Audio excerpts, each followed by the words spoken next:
Hey everyone, welcome to another episode of Clockedin with me, your host, Jordan Edwards. I'm thrilled to have you tune in as we dive into the dynamic world of productivity, success, and stories of incredible individuals who've mastered the art of getting things done. Whether you're commuting, hitting the gym, or just relaxing at home, this podcast is the go-to source for inspiration and actionable tips to level up your productivity game. I'm on a mission to unravel the secrets of those who seem to effortlessly manage their time and achieve their goals. So if you're ready to clock in and unlock your full potential, you're in the right place. We've got a lineup of amazing guests, industry experts, and thought leaders who will share their insights and strategies to help us crush your to-do list and make the most out of every moment. Get ready to get inspired, motivated, and equipped with the tools you need to supercharge your productivity. This is Clocked In with Jordan Edwards. Let's dive in. Hey, what's going on, guys? I got a special guest here today with an incredible story. He was convicted at murder at 17 and released 32 years afterwards for a crime he did not commit. This is Alphonso James, and I'm so excited to have you guys here. So, Alfonso, tell us, how are you doing today? How did all this happen?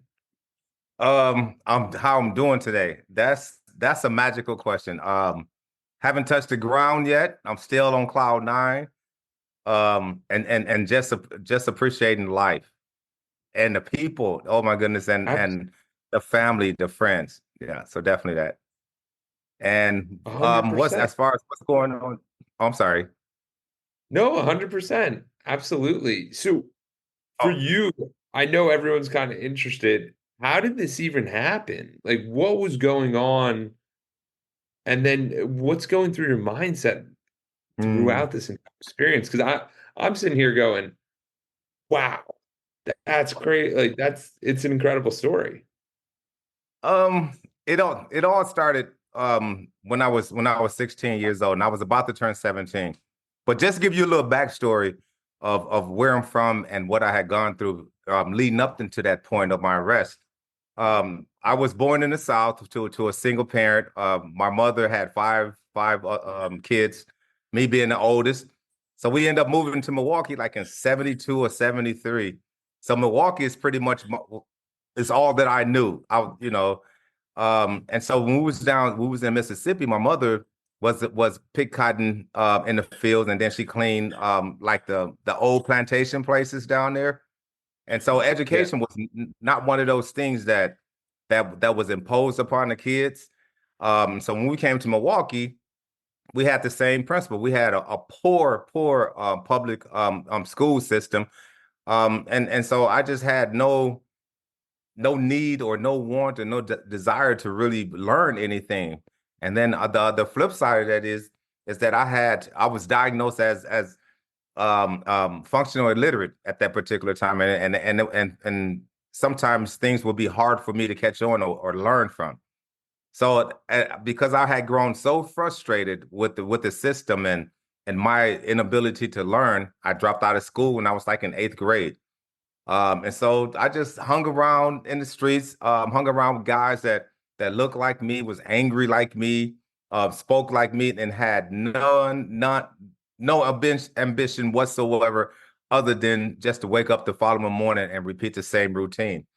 So it was one day, but I was also into like serious breakdancing. Breakdancing had really, it was brand new at the time. The hip hop music was brand new, so it was like that was a scene that me and a lot of other kids in the community had got involved in, and I had gotten so good at it that people started recognizing my talent. So they started inviting me to different talent shows, and so my world was wrapped up around this because I wanted to be famous. I wanted to be like a positive person, positive influence, and I thought I would get there through breakdancing. And then in addition to that, I had a 2-month-old daughter. So my life was really changing at 17 because I had stepped into an adult life by help bringing another human being into the world, even though I didn't have the financial ability or emotional ability or any of those type of things to be able to sustain and nourish a young person like that. And so I had all these things that was going on. And so Saturday morning, It was I never forget. It was July the 27th, 1985, and it was like 10:40 in the morning. And my daughter was coming to my mother's home. We was excited about it, and I mean, it was just something. It was she was like a breath of fresh air into my family. Something that we can. It was like that glimmer of hope, and we just all just gravitated towards her. And then the other thing is that I was about to perform on a stage where a lot of people was going to know me. So I woke up this morning with the anticipation, like, wow, this is going to be a great day. My life is about to change. I'm going to have my beautiful daughter, and we're going to chill for a minute. And then all of a sudden, the police came to the house. They came to my mother's house, and they was like, we were sitting on the porch, and they was like, well, can we speak to that young black boy that's sitting next to you? And my mother was like, well, why do you guys want to talk to him? So it's like, well, we just canvassing the neighborhood. It was some violent thing that happened. He's not in any trouble. So my mother was convinced that they did not want me for any other reason other than to talk. So after a Yeah. few minutes, I was transported to the Milwaukee Police Department. And again, I didn't know how to read, so I didn't know that it was homicide division that was on the door. So I walk into the room. It was a small room, no windows. It was a table and it was two chairs. And one of the detectives came in after a few minutes, and he's like, "Well, we just want to ask you some questions. Do you know so and so?" And I was like, "Well, no, I'm not familiar with that area." And so they came back again, hour after hour after hour, and they just kept feeding me information about what they believed had happened to on the case on the homicide.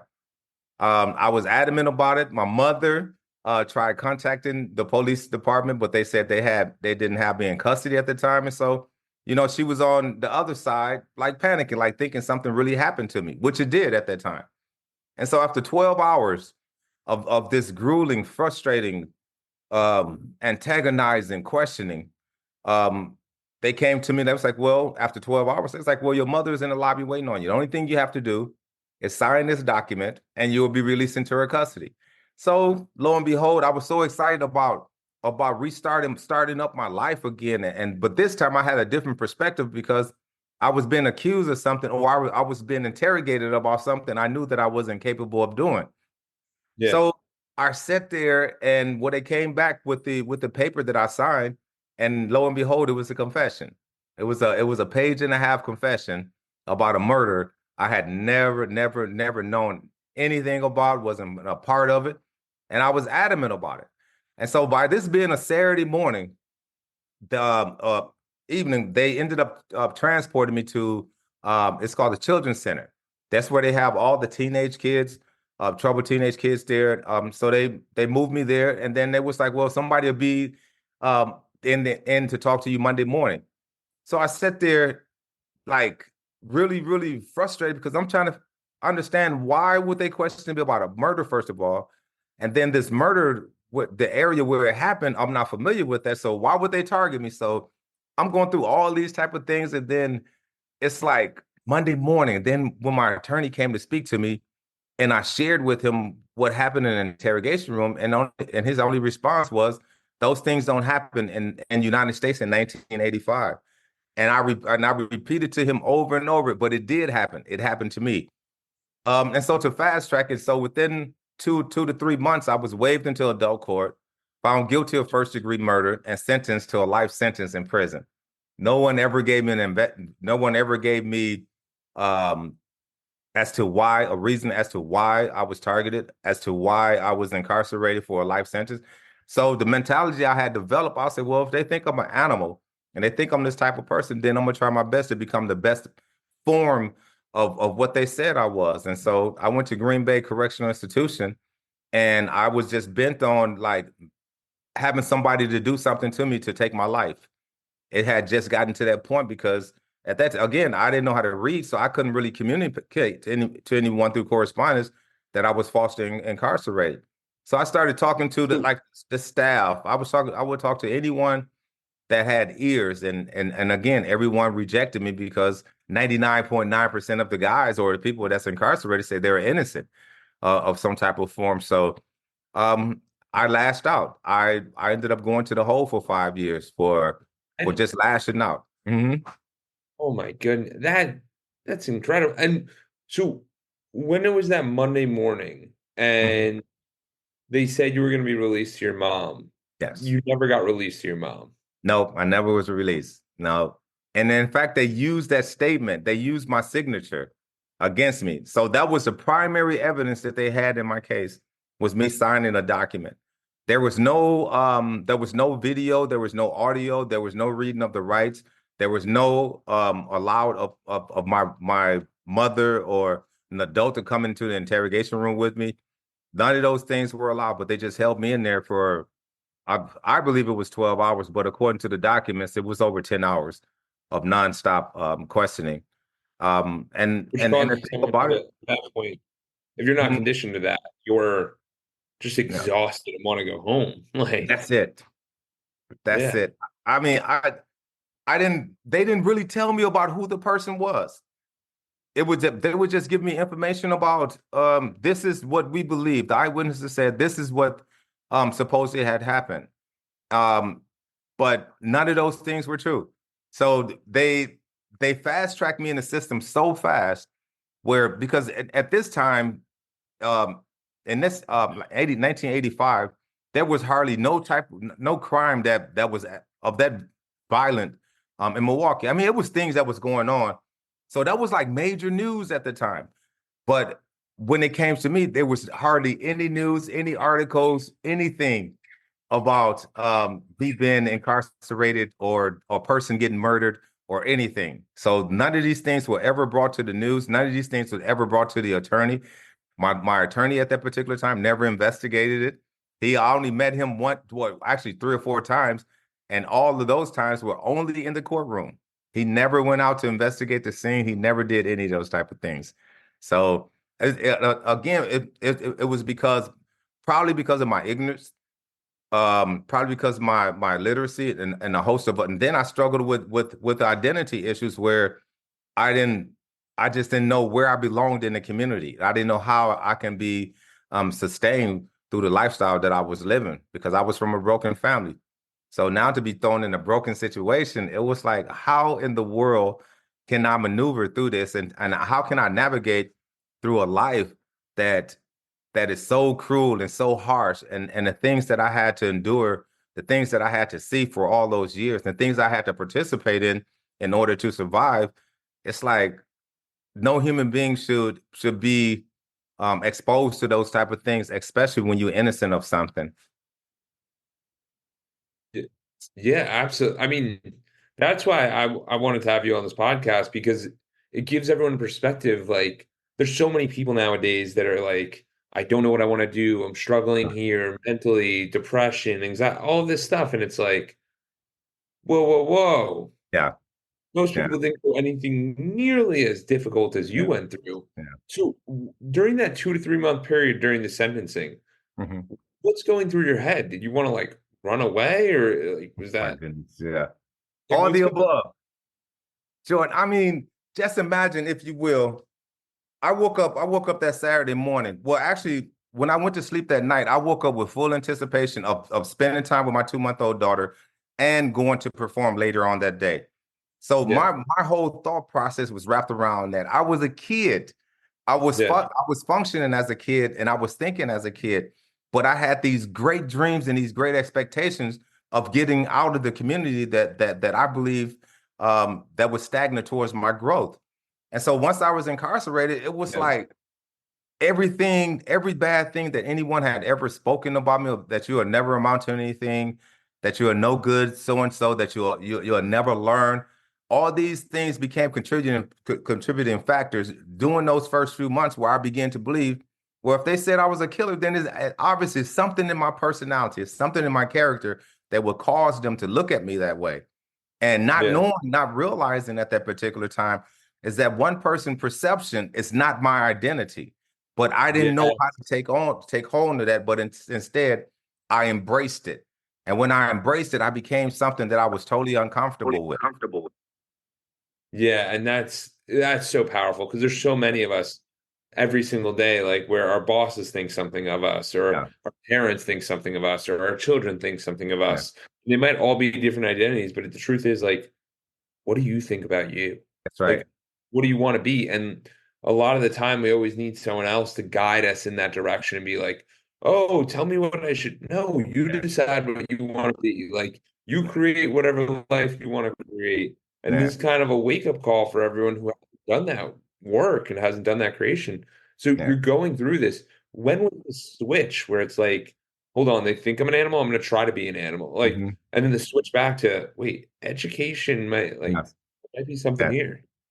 And Jordan, you just touched base on it because all it takes is one person to speak one good word into you, and you believe it, and it begins to germinate, and it eventually grows. There was one person doing my 5 years in the hole. Um, there was And what there is was the whole? What is the whole? Just so people know. oh my goodness, the If they don't- hole is where you're isolated. I mean, you're in prison, but there's a prison inside the prison where you're completely isolated from the general population. The only time you're allowed to come out of your cell is to take a shower or to go to rec. And each time that you remove from your cell, you have to literally kneel down, crawl to the back of the wall, lean your head forward, cross your legs, and put your hands behind your back. And so that's when they come in, they put their handcuffs on, they put the shackles on, and then they make sure that the armor that they have on you is secure. So they'll walk you out, put you in this small cage where there's no one but you. They will remove the leg restraints, but they will keep the handcuffs on you. So you'll walk around this small cage, having no interaction with no human beings other than the guards. And so I did 5 years in an environment like this, but I had no idea. I think that, and I often say this, and I said it in my book, that the worst thing that they could have done to me was gave me a book and a pen and locked me in a place where I had nothing but complete isolation. So there was Yeah. one or two things that would happen in that point. Either you would lose complete function of your sanity, or you would find a way to rise above that where you can't your sanity can't be challenged. So and instead, I found a way where I was able to stand on a principle of integrity and truth. And so I held on to all three of these things for most of my life And until, yeah, I'm sorry. while you're going through this, do you know it's for 5 years? Like, how does someone even get in, like, in the hole? And is it known that it's for a 5 year duration, or is it just like, I do you lose track of date? Like, because Yeah, to me, the major thing is the expectations of like, hey, there's only 300 more days, and it's like, yeah, no, yeah, really, like, yeah. I don't know when this ends. I mean, because by me being a lifer, we have this saying, like it was like a prison term that we use, calendar. So whenever you say, well, I have a calendar year, that means that you have 1 year.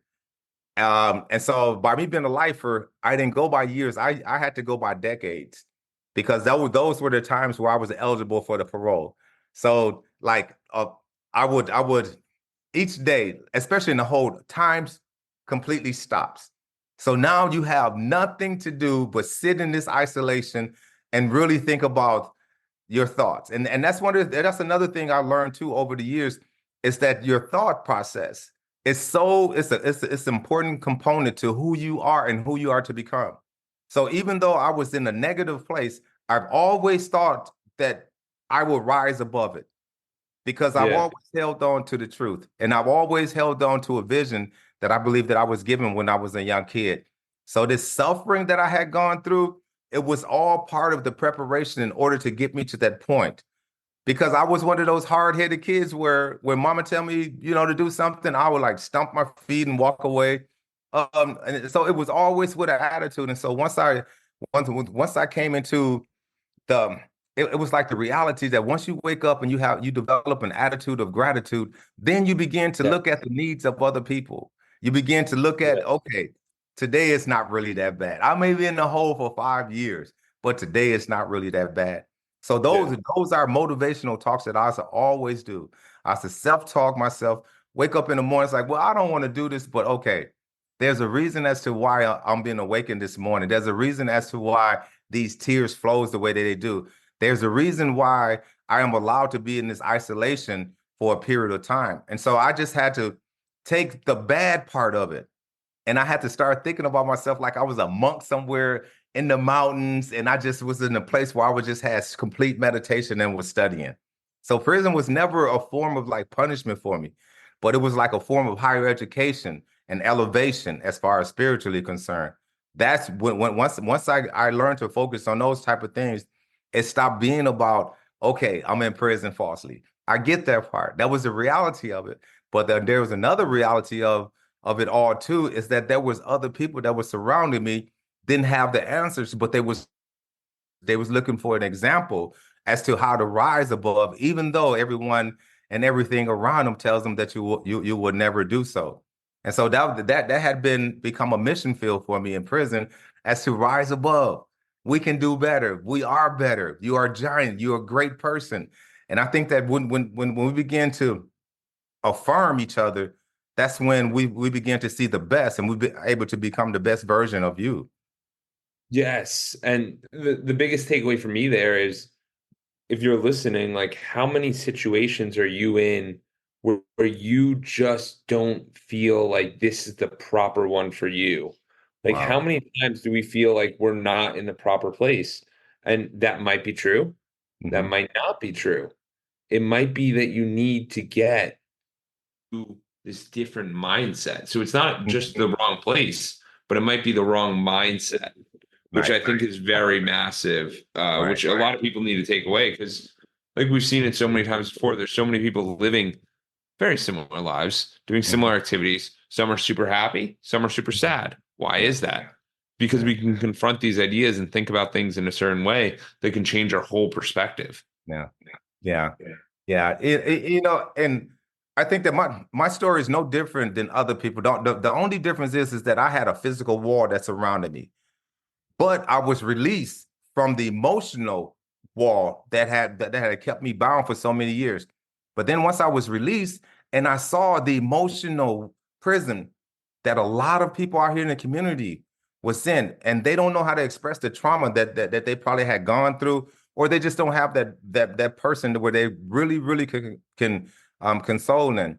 And like when I grew up, there was a lot of opportunities. There was a lot of programs where you was able to inspire people, where you was able to put a person in a position where they was able to figure out how to love themselves and how to embrace themselves. There, a lot of those programs are no longer available in the community. And so that's been my focus point. It's just, okay, y'all, because the same area where I was locked up at, or the same community I was locked up at, I returned back to that community Oh, because wow. yes, there needs to be some type of healing, some type of conversation, because it's a very diverse community. And people, I get it. They live in their lives the best way they know how. They're living out their truth, but there's still that sadness that comes along with it, because when it comes about waking up in the morning and just going to make a check, everything becomes routine. It's no different than being in prison, when you have to wake up every morning and stand up for count. You may not feel like it, but you know you have to. And then you have to go to work. So you have to take on these responsibilities and tell yourself, even though I'm making 15 cents an hour, okay, but that's okay for now. So now I transferred those same way of thinking out here. Even though I might be making $9 an hour, I'm going to be the best toilet cleaner, or I'm going to be the best chef I possibly can be, because that is what other people see. They see the light in us, and once they see the light in us, that draws them. And when it draws them, then we're able to give them an account as to why we're smiling, why we're so full Yes. of joy, why we're so full of love, and how can I be of an assistance to help you become the best version of you. And Jordan, none of these things are easy. It's a lot of tears. It's a lot of times where I doubted myself. I doubted the system. There's a lot of time where I just wanted to end it all. But for some reason, I just knew that tomorrow would open up a whole new different box of love, and a whole new different box of whatever. And a lot of times I had to find a love within myself to love myself before anybody else was in a position to do so. Yeah. Yeah. I mean, that's such a major point because the other thing is here, a lot of people go into relationships and Yeah, get around people and they're like, yeah, this person makes me happy. And it's like, yeah, no, that's yeah. horrible. I don't want to hear that. Like, Yes, not in a yes. good way or bad way, but like, you got to make you happy. And then maybe Got to. together you can Yes, make each other more happy. And I yes, know more happy is not a thing, but like, higher than that, Yeah. which is really what allows you to be the best you. Yes. So it's really that coming down to like, even by yourself, are you optimizing who you are? Are you Mm. showing up the best for you? Are you being the best you? Mhm. And so for you, Alfonso, what was what like without this time duration, like you go into the hole, Mhm. what's the thought process? And like when did you get out of the hole and what is going on there? Because I feel like that is such a major challenge mentally and just obviously you viewed it as an opportunity to be like, hey, let me learn, which is Mhm. amazing. And I think everyone needs that. Mhm. Just how did you think about this? Actually, it was this pastor.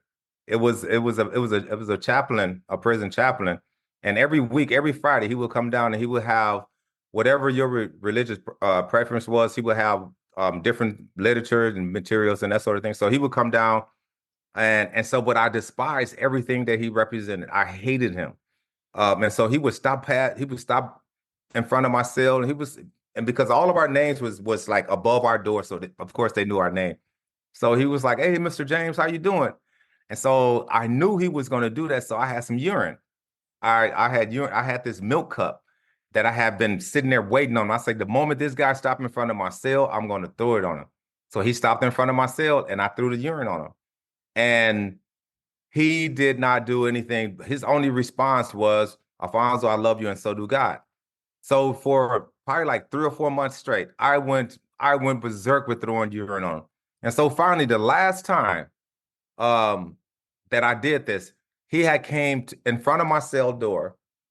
He had a chair, but this time he had an extra. He had two towels. One of the towels was wrapped over the back of the chair, and then the other towel was wrapped around his neck. And so I timed him. I knew he was going to say something to me. And so I threw the urine on him once again. And then suddenly he went, grabbed his chair, sat in front of my cell, took the additional towel, wiped himself with it, and said, "Alfonso, I love you, and so do God." So for 4 to 5 months, he consistently, every week, he will repeat these over and over until finally it's like, man, I don't know why this man is stopping by. So eventually I opened up to him. And I told him with the materials that he had been leaving behind in my cell, I was like, I can't read them. And he was like, well, why can't you read? I was like, man, I don't know. I guess I dropped out of school. So I gave him every reason, every excuse. But that wasn't enough. And so he said, I'll tell you what, never say I can't or never say I won't or I wouldn't. And he said, what we're going to do is from this day forward, he said, I'm going to bring you some reading materials down. So he started bringing me coloring books. But on the coloring books, you had these pictures, but you had to match them up to these words, like cat, hat, or whatever. And so I started gaining the confidence. I'm just doing this. I was so impressed with learning, but I was so impressed with how this stranger was loving me in the darkest place of my life. And but he didn't know that up until that point, the night before, literally the night before that, yeah, we exchanged. This happened. I remember it had gotten so dark, and I stood on the toilet and I tried to commit suicide. And I remember tying a sheet around my neck, and I remember falling to the toilet. But I also remember, like for a short second, and it seemed like it was a long, long time. I saw my mother on one side, and my siblings and my daughter was like, "What happened? What happened? Why is my father dead? Why is my son dead?" And then I saw another person on the other side, which represented the DA, who was like, well, he's a coward. He killed himself. And then I remember at that instant, the sheet had broken. I fell to the toilet and I was like, God, I can't even kill myself. So at that moment, I knew that it was something much greater that awaited me. My life wasn't mine to take, but it was mine to share with other people. So I started learning, and before I knew it, eventually at the fifth year, I was released out of the hold. And once I was released out of the hold, I had to retest again. I had to do like a comprehension test. And the last time I had taken that test, I think I had scored like a 3.5 reading overall comprehension, and then they described me as a functioning illiterate before that. And so this time I went and took the test and I scored a post high school. Oh And wow. not only that, yeah. So they threatened to put me in the hole because they thought that I was playing a game or something. And so they brought me another test, but this time the second test was much more challenging than the first. And I scored higher on the second test because by this time I was so in love with words. I was so in love with who I was and who I was becoming. But I was in love with the fact that this person had planted that seed. So from that point, from what this person, that chaplain did to me, and the whole began to ignite something more powerful in me that I didn't even know that was there. And from that point on, it was like I was just on a mission. I had to with those who didn't know how to read. I was like, man, I shared your secret at one time, but I know how to help you get out of there.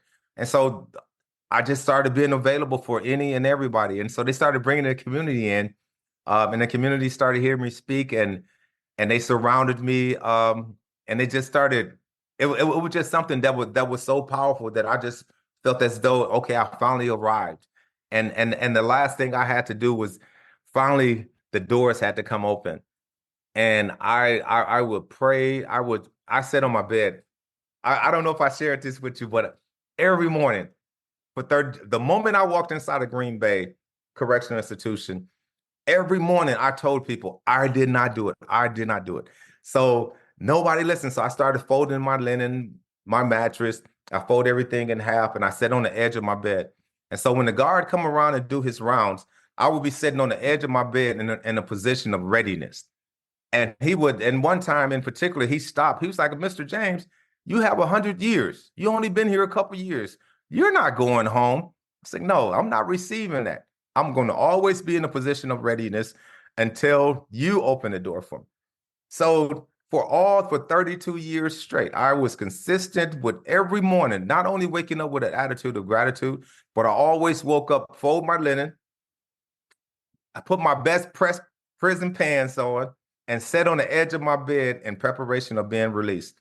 But I knew, but I always put it in the hands of God because I was like, okay, God, when that timing is right, I already know you're going to open up the door. So what is the things that you have me doing now?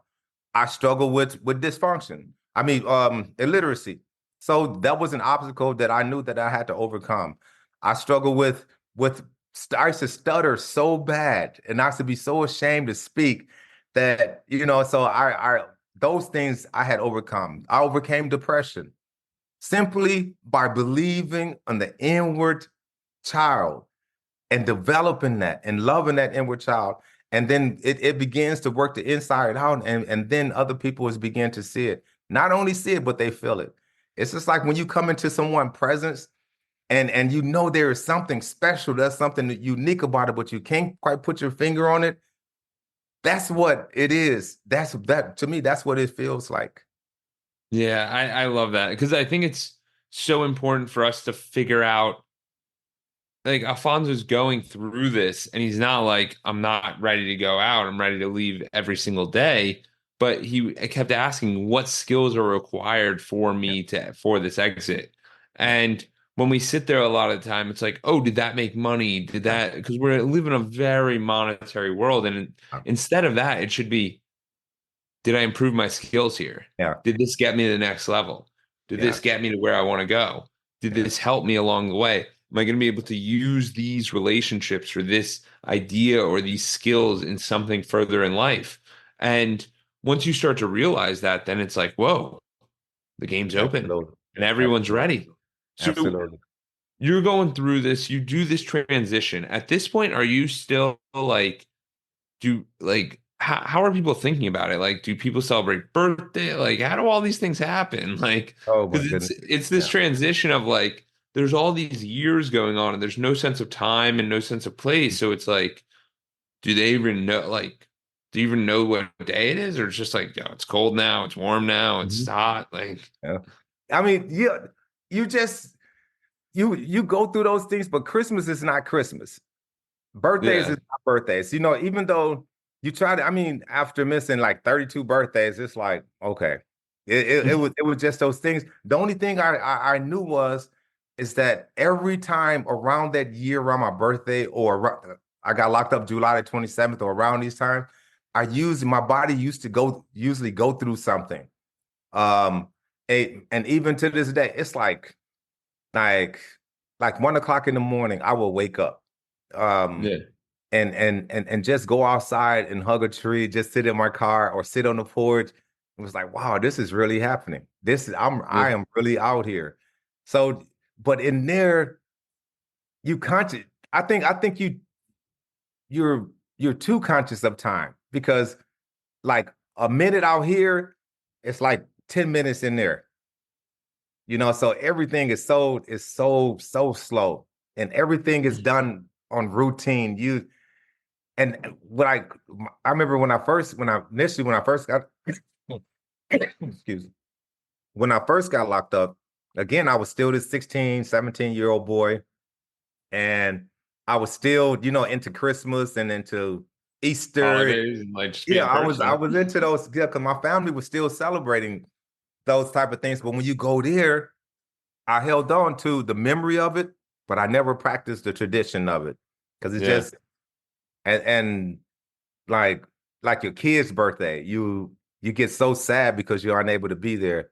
And then I received a couple letters that family members died or was murdered and those are the calls that everybody dreads.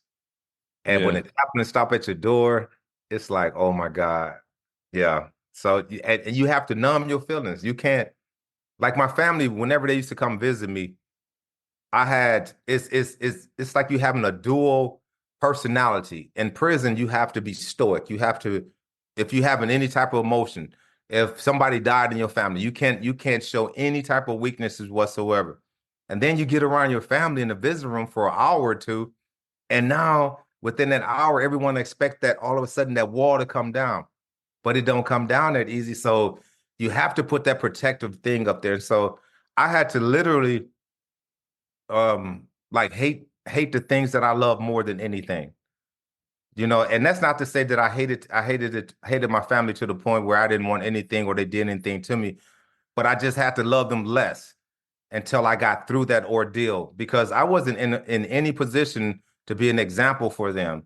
And if I continue to go down that path that I was, even while in prison, I made some bad decisions, but it also affected not only my release, it affected me not seeing my family for years and years.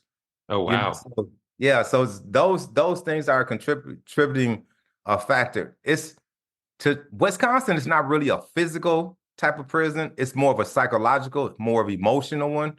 Yeah. Uh, and I think that's the worst kind when you Did get you inside feel like somebody. you always had to be on, Yeah, yeah, yeah. which is And so I didn't. challenging? Yeah, and it was super exhausting. It was super Yeah. exhausting because now they had these little mirrors in your cells where uh, most guys my age, and it's goofy to say, when you come out, we call it the chow hall, and everyone come out to eat. And these guys used to look in the mirror before they leave their cells just to see if they got this tough look on. And I remember one time I was probably like 18 or 19, well, no, about 21, 22, right after they let me out the hole. And I remember sitting in the mirror and I remember practicing looking mean and, just not making any eye contact. And I remember thinking to myself, wow, my face is tired. Why is my face so tired? And then that's when I realized, wait, it takes more muscles in your face to be angry than it is to smile. So when I Yeah. started smiling, I was like, okay, that sort of disarm everybody to let them know, wait a minute, I am of a different generation. I am Yeah. of a different breed. So I just didn't believe in following the group. Always Yeah. just, yeah, just been on the outside. No, absolutely. Absolutely. And then for you, where did you start? Obviously, you're putting out there, but you said everyone was saying they were innocent. So Yeah. how did you actually get an opportunity to have these real discussions and like move this process forward to get I you was finally out? Oh my! I started writing the Wisconsin. Well, actually, keep in mind, back in '85, there was still no such thing as the Innocence Project. Didn't exist. DNA didn't exist. The only thing they were able to do back in those days is that microscopically look at something, and that was only able to determine whether or not it was a black person fingerprints or DNA or it was a male or female. other than having a direct DNA to match a person, those things didn't exist at the time. So when I was incarcerated, it was like if I didn't file the paperwork or didn't have the finances to get a lawyer or whatever, then I was screwed. I didn't have any type of hope. Yeah. So I started, and at this time, prison really didn't have a legal life. They had a law library, but there was very few books, but more inmates than it was books. And so, because out of desperation, they said rip pages out. So by the time I go to the law library, there is nothing in there for me to read. So I started writing Oprah Winfrey. I had written letters to Geraldo, any news shows around that time. I think I had written probably like close to 10,000 letters, just Wow. over and over. And I just kept sending them out. And then finally, years, probably like about 20 years into my incarceration, that's when the Innocence Project came around. And so the warden at one of the institutions I was at got in contact with them and suggested to them that they please take a look at this guy's case because we believe him to be innocent.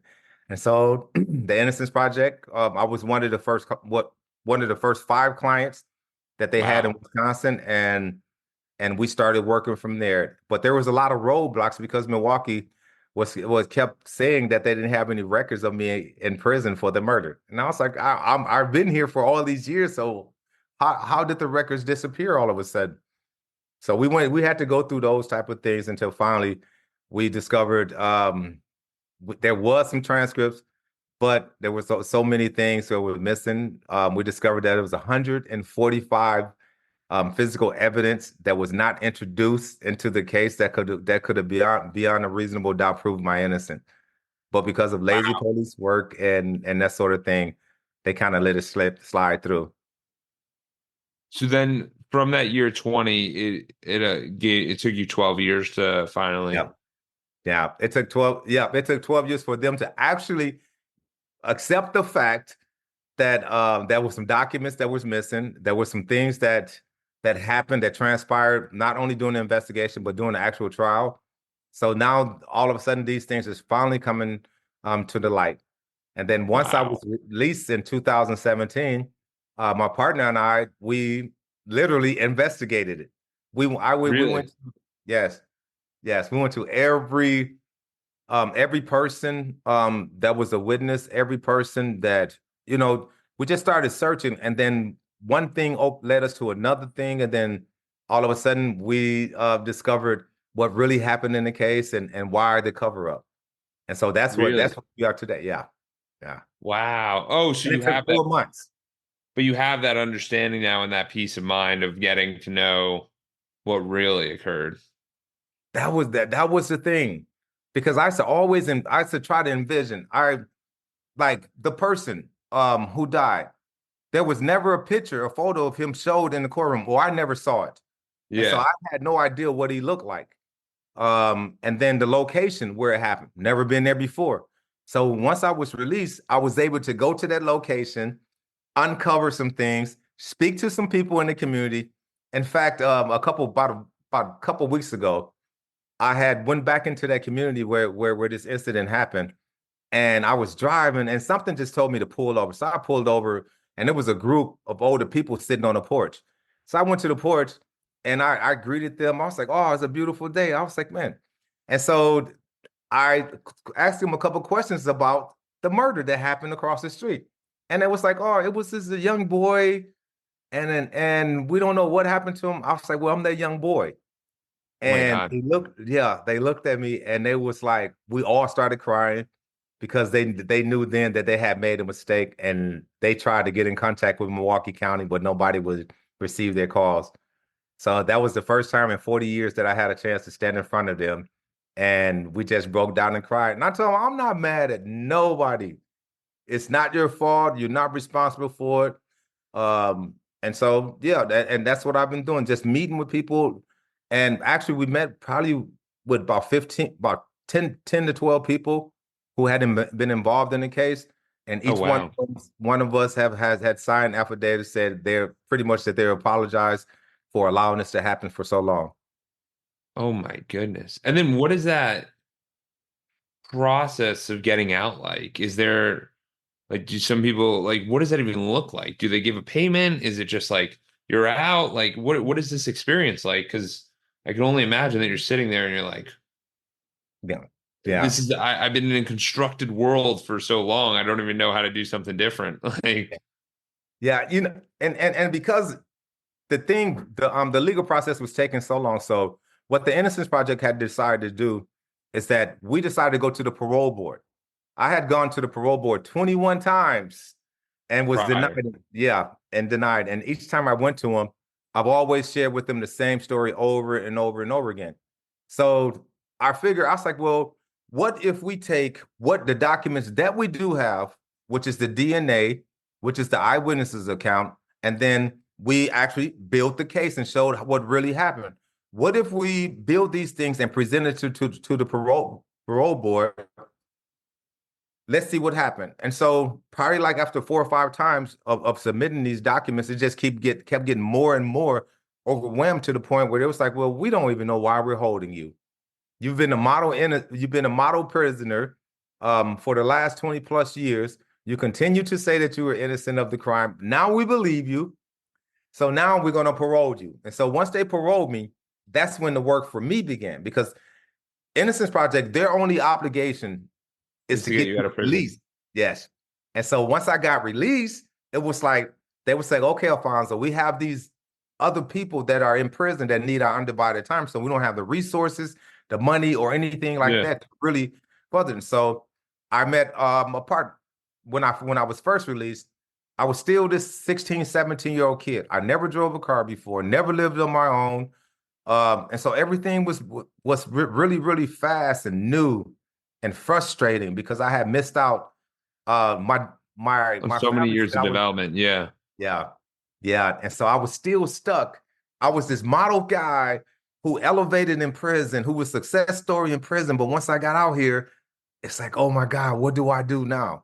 It was like a How do I time warp. navigate? Yeah, it was a Yeah. time warp. The cell phones, this thing right here, oh my It's goodness, it didn't crazy. exist. It didn't exist. Yeah. So yeah, it's all a learning curve. But I mean, I got bumped in the upside the head. I made um for instance, I thought I could still break dance when I got out. I couldn't. I couldn't. I couldn't. My bones had gotten old. So that's how my mind was playing tricks on me. My mind would still tell me, okay, you're 18-year-old boy. But then I try to do something that an 18 or 17-year-old boy does, and my body reminds me, my Yeah. heart reminds me, no, you can't return back to those places anymore. So Wow. yeah. So the transition was definitely challenging and is challenging. Yeah. Yeah. No, it's a constant thing because it's Yeah. you don't think about these years, but like most people have no idea that when you change environments like that, it's very drastic. Yeah. Very, very Yeah. drastic. Yeah. And I definitely had no, I mean, I prepped all these years, but I never knew what was on the other side of the wall. I Yeah. mean, my thing was I want to get out. I don't care what I have to do. If I have to crawl, if I have to do whatever. I don't care if I struggle out there. I just want the freedom. I just want the ability to prove that I'm worthy to be a part of this community. And then once that opportunity happened, it's like, and we investigated it. We just we just went on. We went to a few different states. We met with people who had who had some type of involvement or some type Yeah. of information about it. We met with them. And again, I mean, everybody is pretty much on board and very apologetic. But I believe that this is a space for me to really talk about what forgiveness looked like, not pointing fingers, and there was a couple of supporters in my past. It was like, well, it was racism. I don't want to really cling to the racism stuff. I just want to cling to the fact that it was something bad happened to a human, and Yeah. let's move from there. And that's the human side of it. That's why I want to talk about what happened. How do you overcome those different challenges in your life? Do you point the finger? Do you sit back? Do you mope?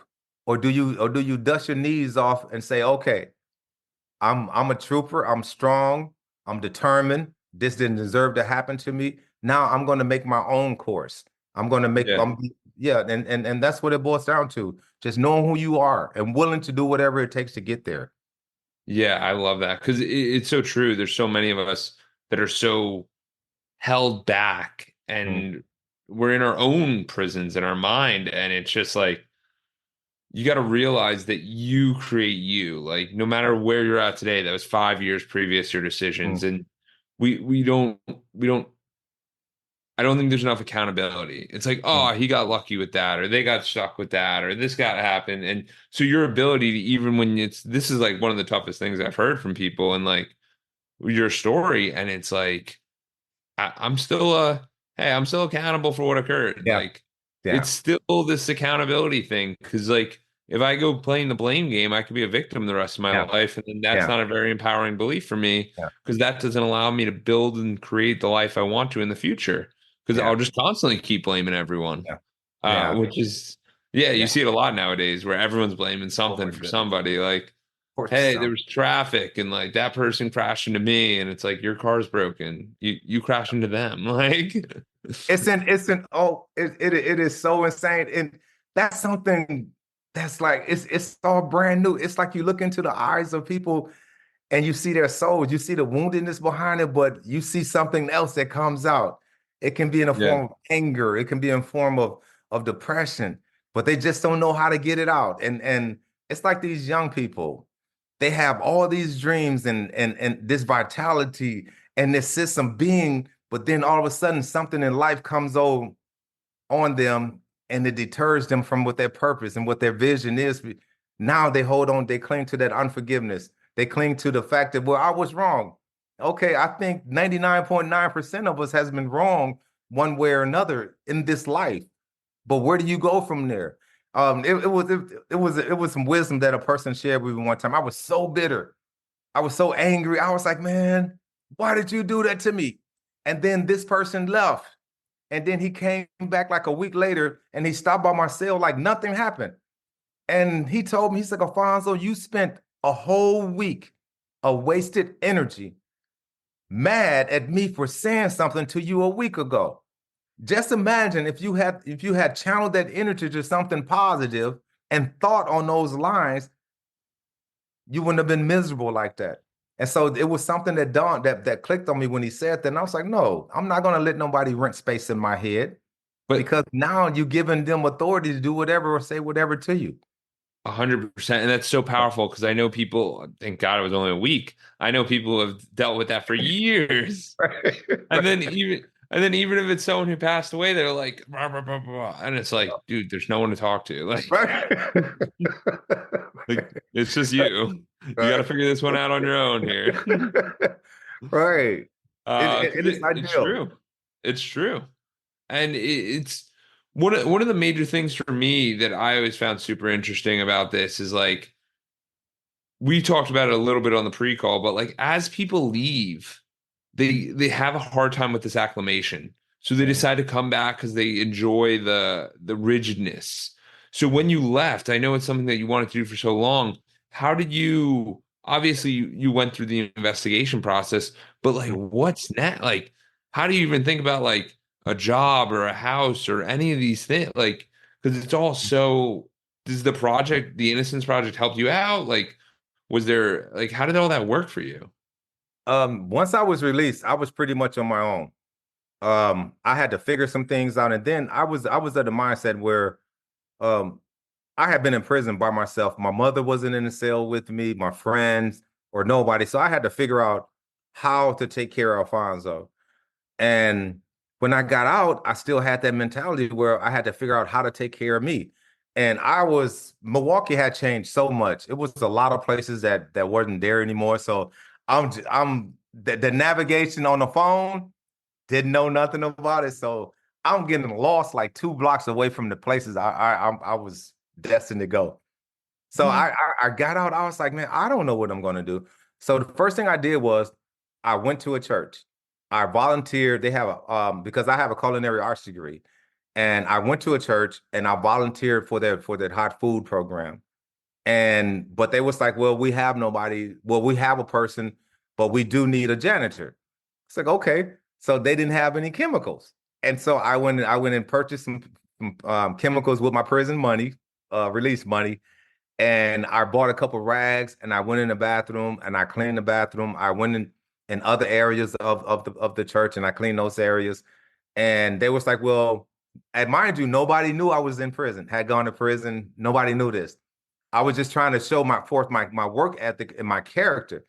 And so for about a couple of weeks, I continued to do that. And then finally they came and they said, well, do you mind sharing your a story? If you have a story with the circle of group of people? I said, yeah, I don't mind. So I went to I went to talk to the circle of group at the church.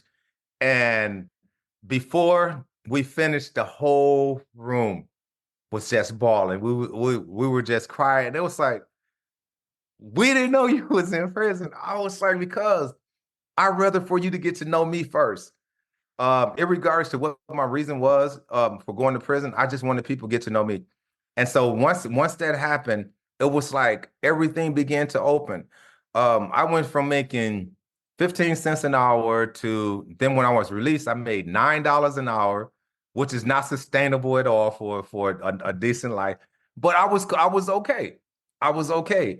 And I started getting promotion after promotion after promotion. Then I started making myself available to not only food programs, but if there was any type of counseling, or mentorships, or youth programs, or anything in the community, I tried to make myself available.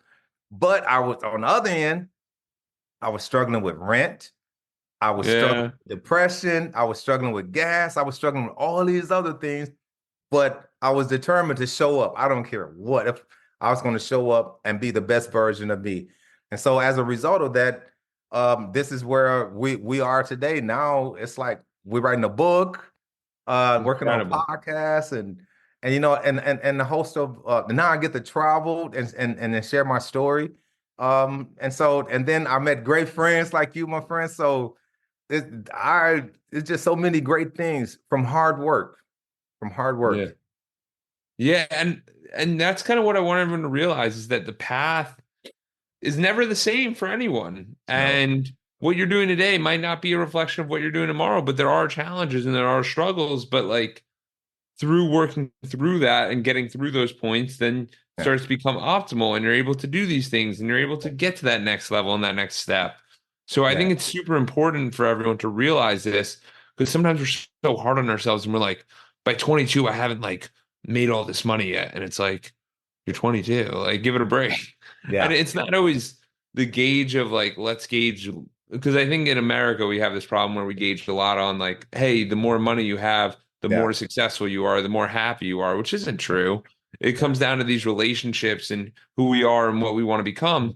So it's like, how do you find that joy button and keep pressing it like Yeah. Alfonso's doing, where he's like, I don't care. I'm Yeah. gonna go help these people. Yeah. Yeah. Like it is what it is. Yeah. And that's the key. To me, that's always been the key because I grew up in a place where like we had hot food, hot meal programs in the community. My mother, it wasn't all the time that my mother was able to put a hot meal on the table. So we just walked down the street to the church where there was other families at, and we ate wonderful hot meal. And Christmas time, they took the kids to shopping and gave them some great toys, and then most importantly, they came to the kids' home or the family's home and spent time with them. So it was very Wow. visible in the community. And those are the things that I miss. So I was raised up on that type of thing where when you're in a position, you give back. Even when you're not in a financial position, you give back as long as you have health. Because your just reward is going to be from that young person who look at you one day walking across that stage, getting his diploma, his or her diploma. It's like, I want to thank him for believing in me. So those are the rewards. That monetary stuff, it comes and goes. But the soul of man, the legacy of you, it stays forever, whether it's good or bad. Yeah, yeah. And the other major thing I want everyone to realize here is during the story, Alfonso talks about the pastor who came and helped him. Yeah, The pastor might not even realize what he's yeah, done because he talked to so many different people yeah, and he was doing this on the day to day. So my yeah, point here is like if you can go there and be an inspiration to somebody or someone, like they don't have to be like you're an inspiration. It's just like, hey, you went and helped them. Yeah. Then you Yeah. start to realize you're like, oh, like I might be that pastor. Yeah. I might be that random person Yeah. who inspired and changed someone's life because they gave me the trajectory to get there. So like when you go and you find someone like me and my fiance are walking down the street the other day and there's this kid and he was maybe like 12, 13 years old and he's like, I'm trying to raise money for this camp. And he gives like a whole like minute or 2 minute speech. And I look at my fiance, I'm like, what'd you think? Yeah. And she's like, did a pretty good job. I'm like, I think you did a good job too. So then I'm like, here's $1. And then I'm like, do you have Venmo? So he had Venmo. So I gave him $10. And she's like, Wow. why'd you give him $10? And I'm like, because the $10 doesn't mean anything. Like Mm.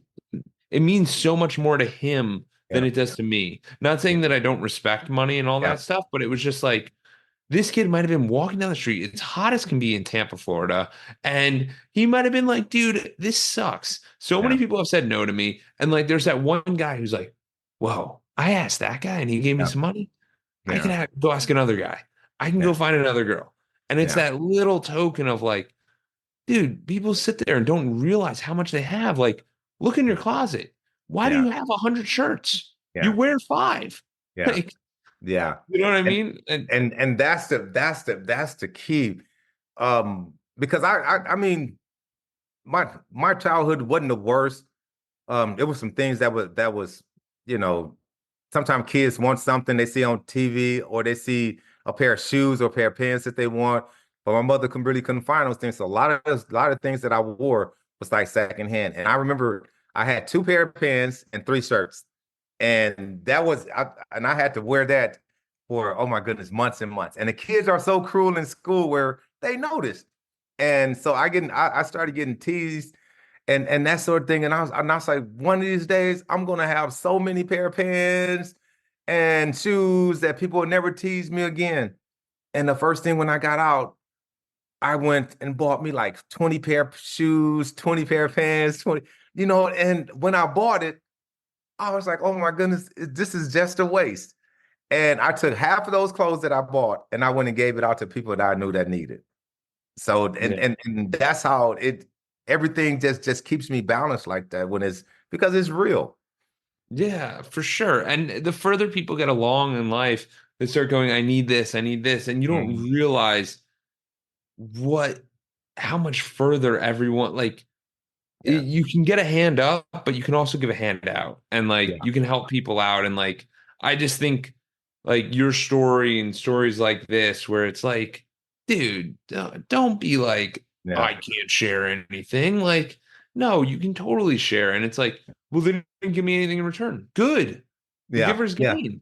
Good. That's the I point. don't want anything in return. Like, That's the point. The giving. yeah. Yeah. Yeah, absolutely. So, Alfonso, this has been absolutely amazing. So, where can people learn more about you or learn about your book? Like, what's going on with all this? Where can people like reach out to you or hear about you or anything? We got a couple programs that we're working on now. One is called Unfragile. That's like my business name. And we got the word unfragile, which simply means unbreakable, um, and able to sustain. And it's a point of strength. So we pretty much connected it with not only my prison experience, but it also represents the prism that others are in out here, whether they realize it or not. So what we do is we create a space where people is able to come, if they want to come for a couple of days and just we have a retreat by Lake Michigan. It's gorgeous. It's on 32 acres. And so what we're trying to do is just build a healing center. No matter what your no matter what your background financial situation is, we're making it available for everyone. So what this entails is that we have 24-hour counselors that will be with the person or the couple. We have yoga classes. We have couples yoga. I mean, there's a host of other things, but the most important thing is that we have a circle, and that circle consists of everyone sitting in that circle and pretty much just talking if they're comfortable.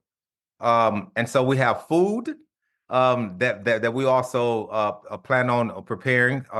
And so we have a host of other things. So right now, in addition to that, I'm doing a lot of traveling.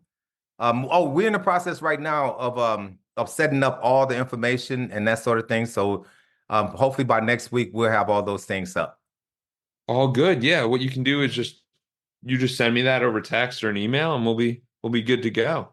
Okay. But Alfonso, this has been absolutely incredible. I really do appreciate the time and the stories are just it's something different, man. It's something different and it's definitely a story. And I do want to leave everyone with this. So like Tony Robbins, one of his top books is that he recommends to everyone's is Man's Search for Meaning by Yes. Viktor Frankl. And he talked about this guy.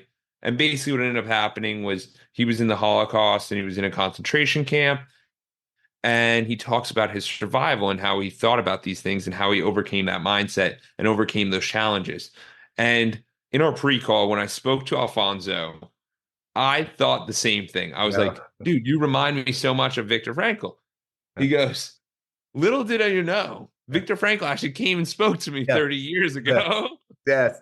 Yes. with the He knowledge. came inside the prison. One of the most amazing human beings you would have ever met.